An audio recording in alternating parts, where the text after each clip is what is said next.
Cubaan pertama, Forum Remaja Bencana Minda kelas pertama. Cubaan kedua, Forum Remaja Pencetus Minda Remaja Kritis. cubaan ketiga, Forum Remaja Pencetus Minda Remaja Kreatif. cubaan keempat, Forum Remaja Penjana Kelahiran Generasi Berinformasi. Forum Remaja Pemangkin Kecemerlangan Budaya. Masyarakat berilmu. Bismillahirrahmanirrahim. Alhamdulillahirrabbilalamin. Wassalatu wassalamu ala asrafil anbiya'i wal mursalin wa ala alihi wa sahbihi ajmain. Assalamualaikum warahmatullahi wabarakatuh. Salam sejahtera, salam satu Malaysia. Nama diberi Nur Azira binti Kaharudin merupakan pengerusi Forum Remaja. Ahli panel dan sidang hadirin yang dirahmati Allah, segala puji-pujian kehadirat Allah Subhanahu Wa Taala kerana dengan limpah kurnia dan izinnya dapat kita bersama-sama bersua dalam pertandingan Forum Remaja Peringkat Sekolah Maktab Sultan Abu Bakar bagi tahun 2021 pada pagi nirmala yang bening lagi ceria ini. Hadirin yang dihormati, sebelum saya memperkenalkan ahli-ahli panel kita yang segak lagi cantik bergaya pada hari ini, izinkan saya untuk mengupas terlebih dahulu tajuk forum remaja kita pada hari ini. Tajuk forum kita berkisahkan tentang pengajaran dan pembelajaran di rumah, iaitu PDPR. Dunia macam pada menyaksikan kita berhadapan dengan senario kemelut keadaan negara yang mengancam dunia pembelajaran kepada pelajar khususnya.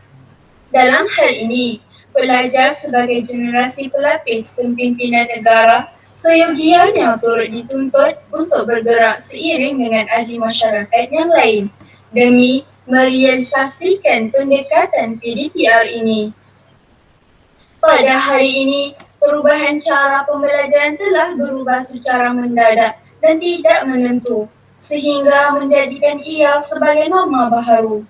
Perubahan cara pembelajaran ini juga banyak meninggalkan kesan baik dan sebaliknya. Dalam hal ini, peranan setiap pelajar turut dituntut. Kata orang tua-tua, yang bulat tidak akan datang bergolek dan yang pipih tidak akan datang melayang. Justeru, pelajar seyogianya tidak terus-terusan mendekap tubuh tanpa sebarang inisiatif.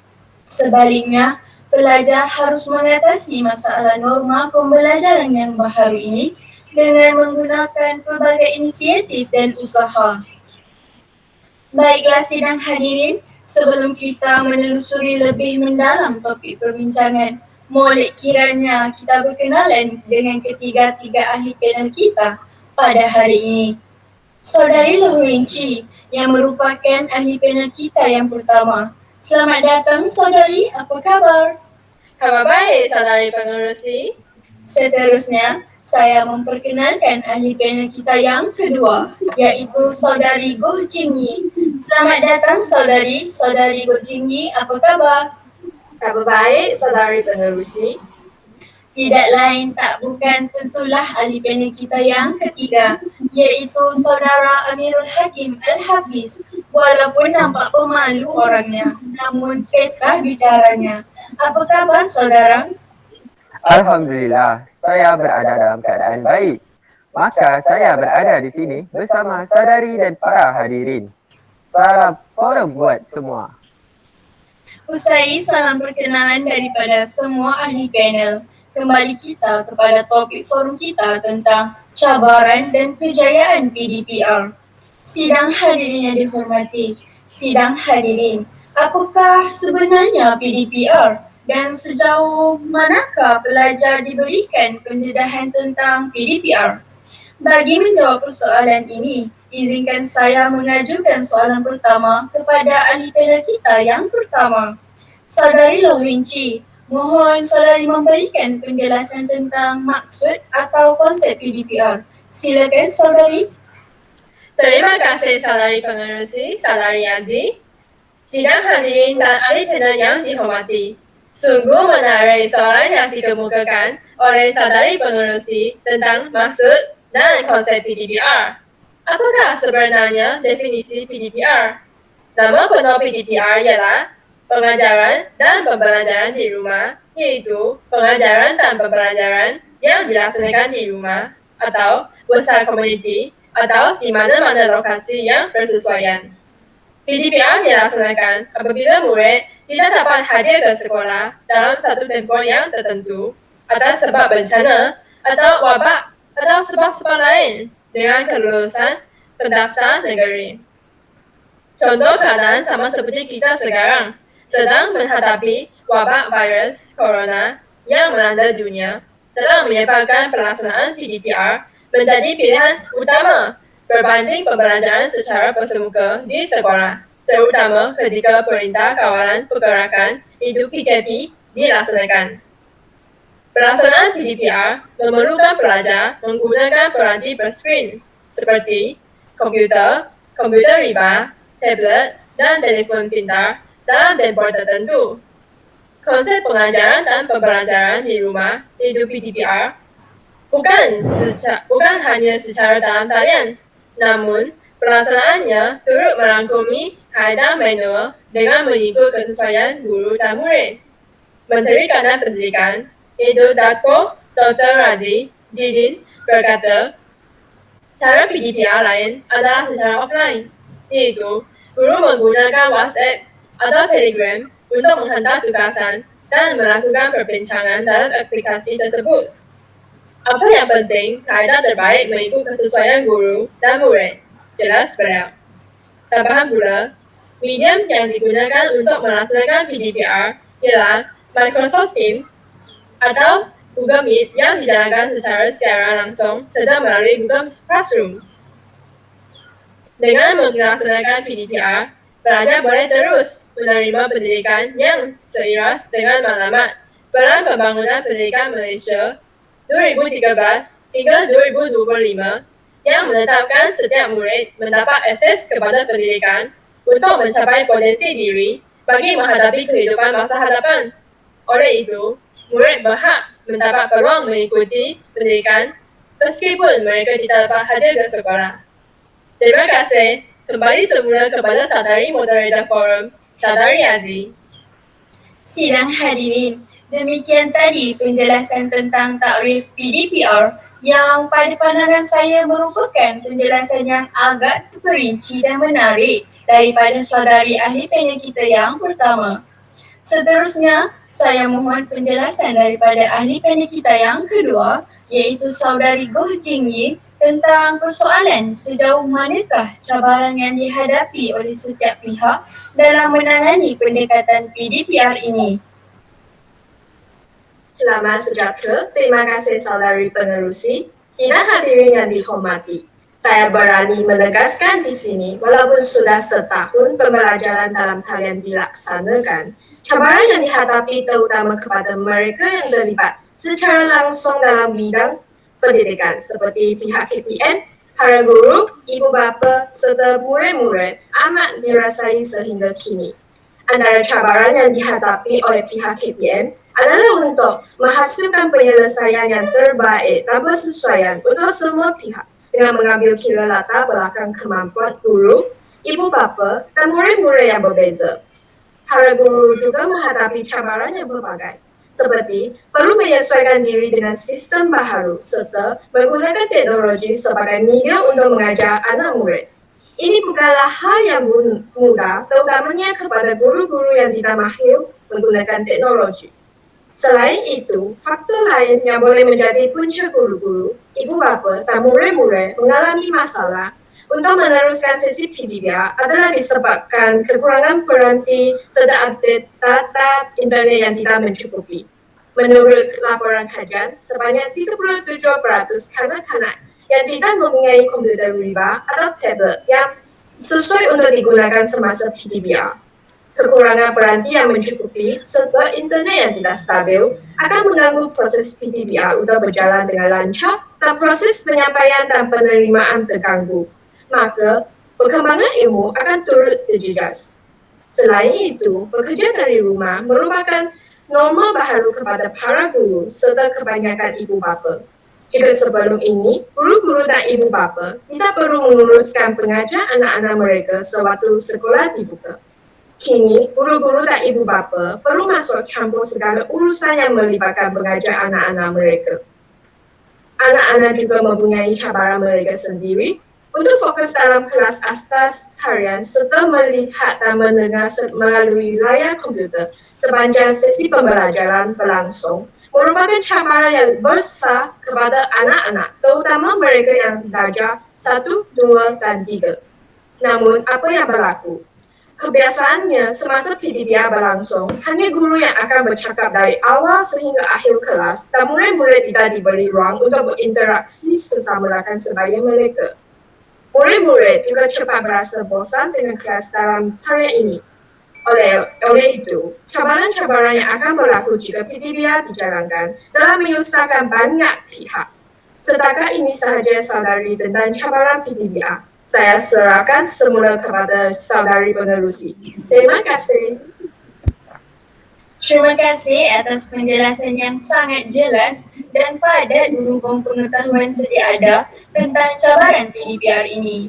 Saya yakin bahawa setiap cabaran yang wujud ini pasti dapat mewujudkan satu kejayaan yang sewajarnya. Oleh itu, soalan saya yang seterusnya kepada ahli panel kita yang ketiga, iaitu Saudara Amirul Hakim Al-Hafiz, tentang apakah kejayaan yang dapat dicapai dalam pelaksanaan PDPR ini. Dipersilakan ahli panel yang ketiga untuk menjawab persoalan ini. Bismillahirrahmanirrahim. Assalamualaikum dan salam sejahtera. Terima kasih saudari pengerusi, sahabat-sahabat, ahli panel dan sidang hadirin yang saya hormati. Persoalannya, apakah kejayaan yang dapat dicapai akibat daripada pelaksanaan PDPR? Wabak virus corona yang melanda dunia telah menyebabkan pelaksanaan PDPR menjadi pilihan utama ketika PKP dilaksanakan. Kejayaan yang pertama dalam situasi kini ialah bukti pandemik. Anda mungkin telah memikirkannya sendiri. PDPR akan menjadi kaedah terbaik walaupun sekarang guru dan pelajar suka untuk menjalankan PDPR. Kita boleh menganggap bahawa guru dan pelajar akan menjadi lebih mahir pada lain kalinya. Apabila ia berlaku, kerajaan dan pihak sekolah dapat membiayai dan mengadopsi prosedur PDPR untuk memastikan bahawa pembelajaran tidak terganggu. PDPR juga boleh menjimatkan kos dari segi kos pengangkutan, kos perjalanan, tempat tinggal dan kos-kos lain dan terlibat untuk menghadiri kelas atau di tempat yang jauh dari tempat tinggal anda. Bahan rujukan juga boleh didapati melalui atas talian. Oleh itu, pelajar tidak perlu membayar untuk barang seperti kertas, ruang kelas, meja, kerusi dan bekalan lain. Beralih kepada pembelajaran dalam talian bermaksud kita beralih dari membelanjakan tenaga di sekolah fizikal, lampu, gas, peralatan dan lain-lain. Semuanya menjimatkan tenaga. Belum lagi, rata-rata sekolah dapat menjimatkan jutaan liter bahan bakar setiap tahun untuk pengangkutan pelajar dan guru. Secara semula jadi, terdapat banyak kesan positif untuk ini. Selain memberi manfaat kepada masa hadapan semua orang, anda mungkin akan merasakan manfaat yang cukup sihat di dompet anda sendiri. Selain itu, murid akan belajar kemahiran teknikal. Sekiranya pelajar ingin mempelajari kemahiran teknikal terapan, PDPR adalah tempat yang bagus untuk meningkatkannya. Semua pelajar dalam talian anda dicabar untuk melangkah luar dari zon selesa anda dan meneroka semua ciri pembelajaran digital seperti memuat turun bahan, memuat turun pemodelan keuangan, kuis interaktif dan latihan langsung sendiri. Seterusnya, tempat yang fleksibel mungkin menjadi manfaat kepada pelajar. Pelajar boleh memilih tempat dan suasana yang mereka inginkan untuk pembelajaran mereka. Ianya lebih berkesan kerana tidak terikat dengan jadual pembelajaran yang ketat. Setakat ini sahajalah tentang kejayaan PDPR. saya serahkan semula kepada saudari pengerusi. Terima kasih. Terima kasih Saudara Amirul Hakim Al-Hafiz, iaitu ahli panel kita yang ketiga. Ahli panel dan sidang hadirin yang dihormati. Demikian tadi perbincangan menarik berhubung maksud PDPR, cabaran PDPR dan juga kejayaan yang diperolehi daripada pelaksanaan PDPR. Selanjutnya, sebelum saya mengakhiri perbincangan, saya ingin mempersilakan ahli panel yang kedua, iaitu Lauren Chi bagi merumuskan topik perbincangan kita pada hari ini. Silakan saudari. Terima kasih saudari moderator. Intihannya, terdapat beberapa cabaran yang menghalang pelibatan pelajar dalam pelaksanaan PDPR ini. Pelaksanaan PDPR tidak akan berjaya sepenuhnya tanpa kerjasama holistik daripada semua pihak yang terlibat. Sama ada pihak atasan seperti KPN, JPN, dan DPD, sehinggalah kepada pihak sekolah, guru, ibu bapa atau penjaga, dan komedi secara keseluruhannya. Memang kita semua berada dalam situasi yang meledihkan, merimaskan, dan menguji kesabaran.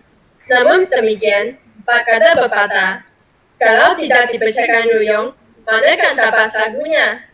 Sekiranya kita ingin memperoleh kemahiran pembelajaran sepanjang hayat dan kemahiran abad ke-21 yang lain, seperti kemahiran penyelesaian masalah dan membuat keputusan, bekerjasama dalam satu pasukan, menguruskan emosi, literasi ICT, dan sebagainya, usaha untuk belajar perlu dilaporkan. Maka, semua pihak pada ketika ini perlu bersatu hati dan bekerjasama yang seiring dengan peribahasa serikat berseri, serumur berserai, bagi menangani semua ketegangan yang telah dihadapi semasa PDPR dilaksanakan. Dengan itu, niscayalah semua pelajar yang akan menjadi tongkat negara pada masa yang akan datang dapat mengikuti pembelajaran walau di mana berada. Seterusnya, memastikan kelangsungan sistem pendidikan negara kita. Sekian, terima kasih. Wah, sungguh hebat saudari berkata-kata. Terima kasih saudari Lowenci, iaitu ahli panel yang kedua. Demikian tadi rumusan perbincangan daripada ahli panel kita yang kedua tentang peranan ibu bapa dalam membantu anak-anak mereka semasa PDPR. Terima kasih kepada semua ahli panel yang sudi hadir untuk membicarakan tentang cabaran dan kejayaan PDPR. Semoga forum ini menjadi wadah melahirkan pelajar yang berjaya walaupun semasa PDPR. Harapan saya, forum ini juga mampu memberikan informasi bermanfaat buat semua hadirin yang dihormati.